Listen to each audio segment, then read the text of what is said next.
morning, viewers. Welcome to my brief devotion titled Fresh Bread. And I do hope that it makes an impact in your life as you begin a new day in Christ. When Charles Dickens wrote a classic, timeless piece of literature titled A Tale of Two Cities, he was talking about the city of London and the city of Paris at the time of the French Revolution.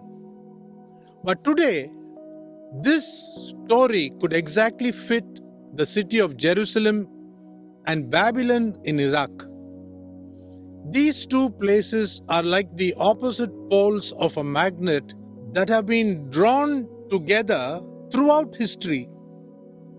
If Babylon must be brought down, as the book of Revelation says, she will be brought down with a great millstone, because in her was found the blood of the prophets and saints, and all that were slain upon the earth. Read the book of Revelation chapter 18, verses 21, 22, and 24. This was the city that started the times of the Gentiles, the city of man's creation and rebellion in Genesis 11 verse 4. Though the principle of never building except upon the dependence of God has not been learned even after the fall of the Tower of Babel, the human heart, so to speak, is constantly seeking its own glory. Jerusalem, on the other hand, represents God's plan of creation. It is the capital of God's kingdom on earth, created by Him. Remember, God never commanded us to pray for any other city's peace except Jerusalem. Read Psalm 122, verses 6 and 7. The children of Israel, whose capital city was once Jerusalem, flourished as long as they gave God the glory. However, when they went whoring after other gods, they were pounded and scattered wherever they went.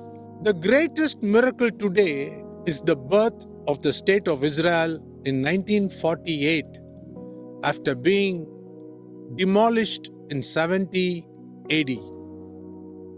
Jeremiah 31:10 was fulfilled on the 14th of May 1948 only.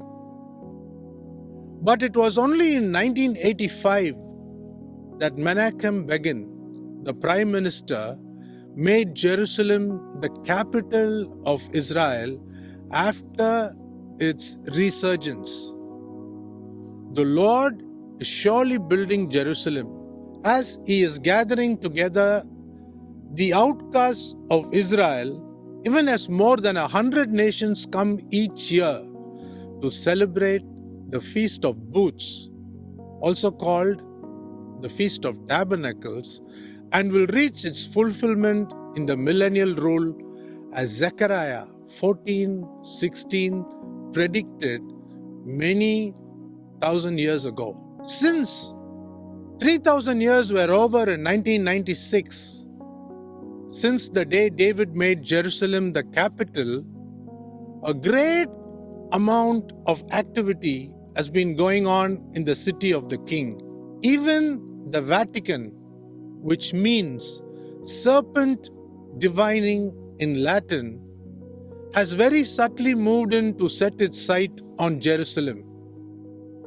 A tale of two cities, as recorded in the Bible, are not symbolic ideals, but real cities built on brick and mortar. One is going up, while the other will soon come down. When Babylon comes down, Jerusalem will truly be married to the land that was territorially given to her in Father Abraham, from the river of Egypt to the river Euphrates. So, people of God, let us watch Jerusalem more than ever even as the plot thickens and the cauldron boils, as Mr. Donald Trump has taken over as POTUS, that is, President of the United States of America. Finally, let me say this and close.